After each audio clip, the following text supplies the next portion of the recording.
Hey everybody, Daniel Davis here, and welcome back to the Dungeon Dive.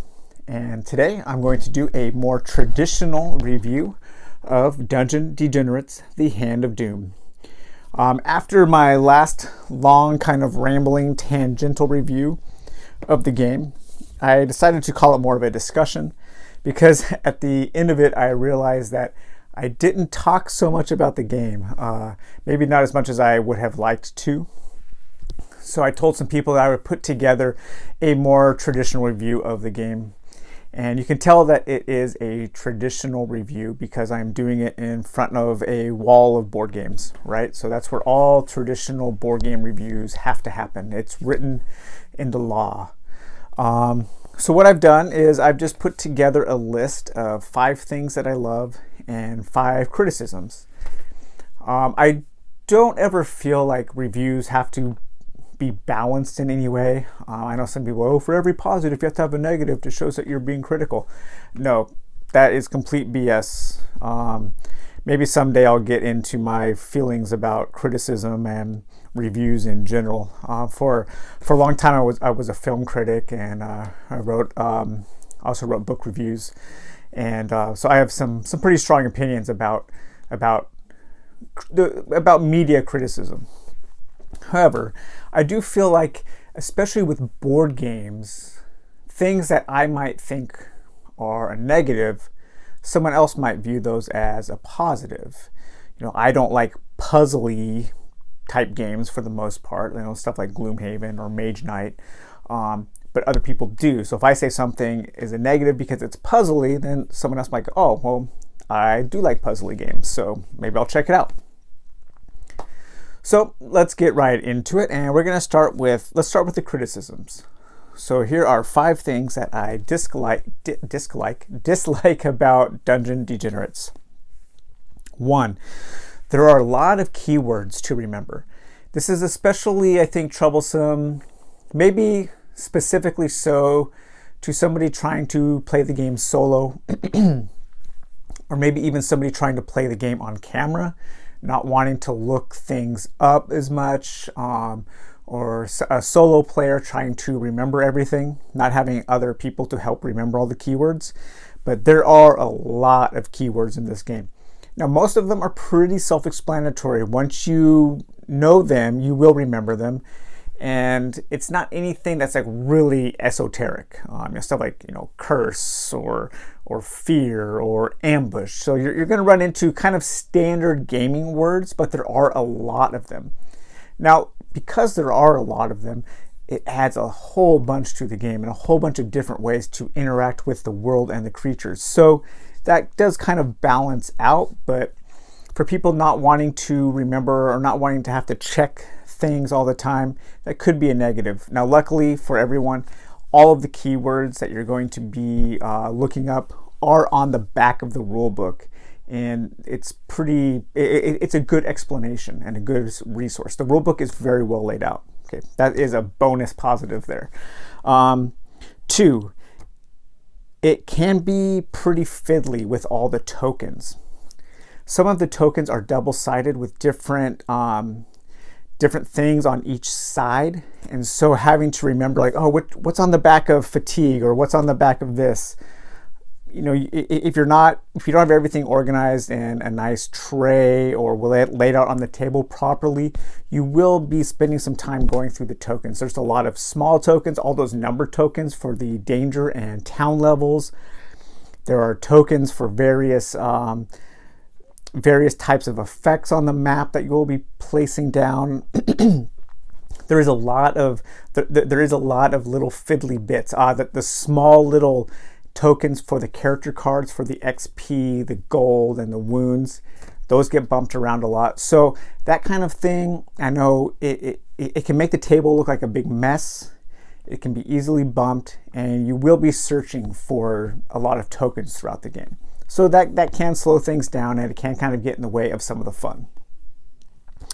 3rd, and maybe this might be the most important criticism I have of the game, it's that the world map, the board, can be hard to read.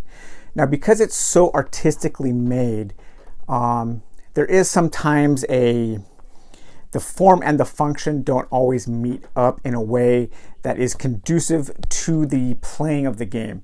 There are a couple spots in particular, one around a spot called the Witch Wood, and another I think up towards like the northern part of the map, where it does get a little confusing about what is a space, what is a road, what is a path.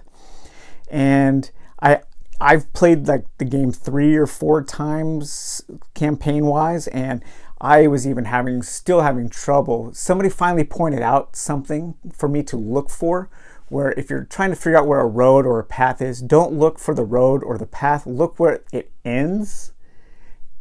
And I know it sounds a little weird, but it makes sense when you think of it in those terms. And so you eventually will just come to understand how the map is laid out, but it is definitely a little bit confusing. And it can lead to some confusing moments. However, it is a cooperative game, and it is more of a narrative and story-based game. And so if things don't exactly, if the rules don't exactly jive with what's going on the board, well, it's not that big of a deal. However, I did spend a lot of time looking at the book, looking at the map, like going like, is that a space? Is that a road? Are those adjacent? And the whole reason that why you even have those questions is because this is a game that puts the art first. It's an art-focused board game. And so there isn't, sometimes you might, it would have been maybe nice to have some dotted lines around certain things. Related to that is people who are colorblind. Now, I don't review games based upon accessibility. That is not, I'm not I'm not good at that. Like, I don't know. I'm not colorblind. None of the people I play games with are colorblind. However, color is used in this game quite a bit, not just for artistic reasons, but to set certain things apart, like roads from paths. And those have 2 very different meanings and different sets of rules in the game. And they're all based off of color. And so if you are colorblind, I could see the map being even more of an issue. So that is something to think about. And then the final criticism I have is the price. If you're buying this at retail, it is an expensive game. And it is so expensive because I highly recommend people get absolutely everything for it. Just, right out of the gate. Get the base game, get the 2 packs of extra adventurers, because those come with they come with different cards for loot and skills. And then I also really recommend, of course, the all of the world books. Now, because Goblinko is such a small company, they don't have really good relationships with shipping and with different shipping companies. And so shipping is expensive. I know they're working on ways to lower the price, so you may want to contact them if you are interested at all in the game to see what kind of deal you can get. But I really highly recommend that if you're into this game and you want to get it, you get all of the books. And I think you're probably going to look at spending, I don't know, maybe around $200 for everything. But with that $200, you are going to have a lot of game and a lot of world and lore to read through, and just hours and hours of awesome entertainment.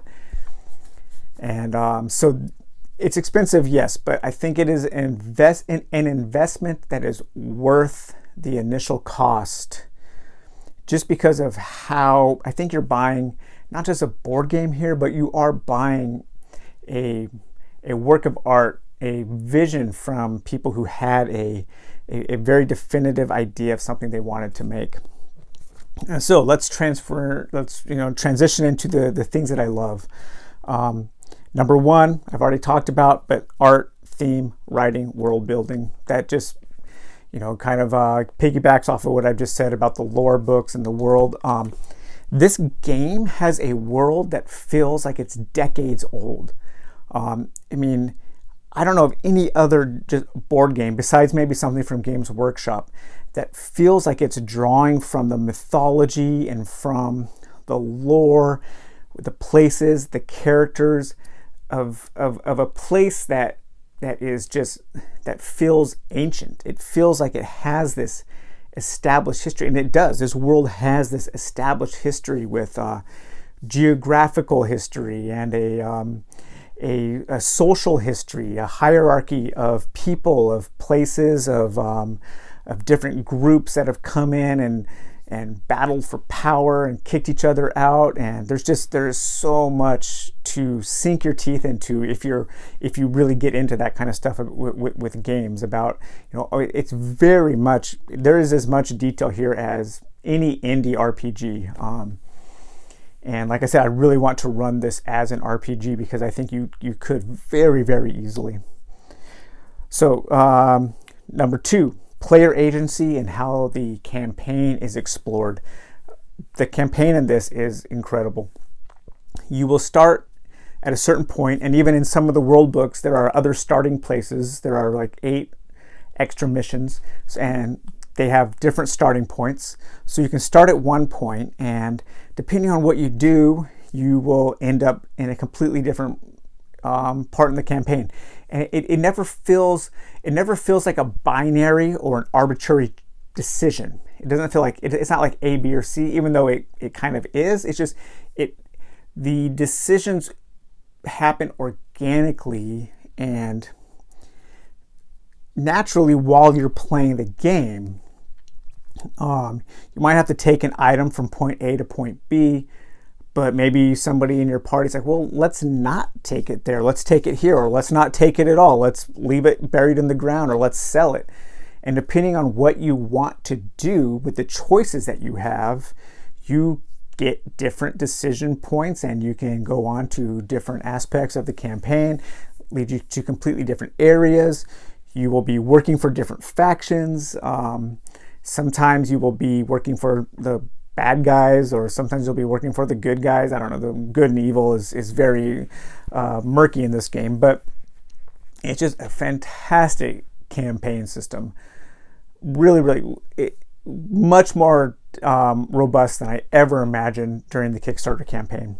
The third thing is kind of related to that, but in the agency that the players have in developing their characters. So it's not quite as complex as some games as far as like the different numbers you can raise or stats you can have. However, it feels like you are really developing a character in the way that you want to play the character because of the way the different keywords work, the class words. In addition, you have a deck of weaknesses, and each weakness will work with your character's background and kind of point you towards ways to role play that character. And then the different skills you can buy with the experience points, you can really hone in on a certain aspect of your character that you like and play that character in the exact way that you want to play and develop it in interesting ways. And not to mention all of the loot that you can find. So you really have even with a few key aspects, Gobblinko has made the character system in this game feel robust. However, it's not overly complex or cumbersome. So very, very nice in there. Number 4 is the balance of 2 different kinds of games: fantasy adventure and what I call threat management style games. So threat management style games would be something like Pandemic, Defenders of the Realm, Defenders of the Last Stand, Ghost Story. Most co-op games are kind of threat management games where you have 10 different things that 10 different fires that all need to be put out, but you only have 9 buckets of water. I've heard them described that way as well. And so you're constantly having to juggle and spin plates and run back and forth and figure out how to do things. And this game has a really nice arc of progression that eases you into the game, allows you time to develop your characters and to get used to the game while the threats are building up. However, I've played, I think 3 or 4 tries at the campaign, and I still haven't won. And every time I've lost, it's been because I've let the doom track fill up. I do think playing solo with two heroes, two adventurers, is probably pretty difficult. I think the sweet spot for the game would be 2 players, each playing 2 adventurers, and have 2 parties, so that way you can kind of work your way around the map and you can manage the threats while still doing the other part of the game, which is the fantasy adventure, the questing, the looting, the killing of monsters, the stealing of the monsters' stuff, the selling of the stuff, developing your base, and all of the cool, fun things that go into questing adventure games. And this game just, the combination of those 2 elements is so good in this game because of the way they play off of each other and the way that one leads into the other. It works so much better than in a game like, even though I like the Defenders of the Realm and Defenders of the Last Stand, those still feel more like reskinned, maybe more thematic pandemics. This does not feel like a rethemed pandemic, but it still has those roots in that threat management mechanism. And so 5 would just be, finally, how incredibly smooth everything is in this game, especially for a first-time game designers. I mean, it's really an incredible accomplishment that they've done, that they've put together this game that I've seen games from much larger companies have way more issues with their rule books, with having to have errata and like dozens of pages of facts afterwards. They have a few pages of errata, maybe like 2, a couple pages of frequently asked questions, but none of it is correcting errors. It's maybe more for clarification. And I think they're clarifying things because I think the game is quite a bit different than other games in its genre. And so I think maybe people like me, who I was approaching this game when I first heard of it and when it came out, I thought it was going to be just like a Talisman or a Runebound, roll and move, flip a card, fight, repeat. But there's a lot more to the game than just that. Even though you do that kind of, there's a lot more to it. And so the creators had to kind of answer some questions and put together a little bit of extra information. But oh man, compared to other Kickstarters, this is gold tier. This is top tier. This is top tier in Asmodee world. I mean, this is the kind of game that is so polished and so well put together that it is really hard for me to believe that this is their first game they've ever made. They did a fantastic job of putting everything together. Even like, I can't say this for sure because I haven't read the rule book in this looking for it yet, but I do notice things like misspellings or bad sentence structure. I mean, it's just everything is well written. Everything is there. There's no like major rules missing. There's no huge mistakes where they're like, oh, we totally messed this card up or we totally messed that up. We're going to have to change it. And that happens all the time in Kickstarters. It happens too frequently with professionally or traditionally published games. So the fact that they were able to do all of this, 1, with Kickstarter, and 2, just like with this small little team of first-time designers and developers is incredible. So there we have it. My traditional review of Dungeon Degenerates. Great game, highly recommended. I believe that there will be another Kickstarter sometime soon, perhaps for another printing or something of the base game, but with some expansions that they're working on. Some expansions that offer more up in terms of cards, like adventuring type expansions, maybe more of a campaign. And so if you want to get the game, check maybe the 2 guys. The developers are super active on Board Game Geek and Facebook. So maybe hit them up and see what the future has for this game. So yeah, I hope you guys like this. Hope you guys like my other video and this traditional review. So, all right, take it easy. Talk to you guys later. Bye-bye. Hey guys, I'm back real quick. I realized that I skipped my point number 4 for my criticism of the game.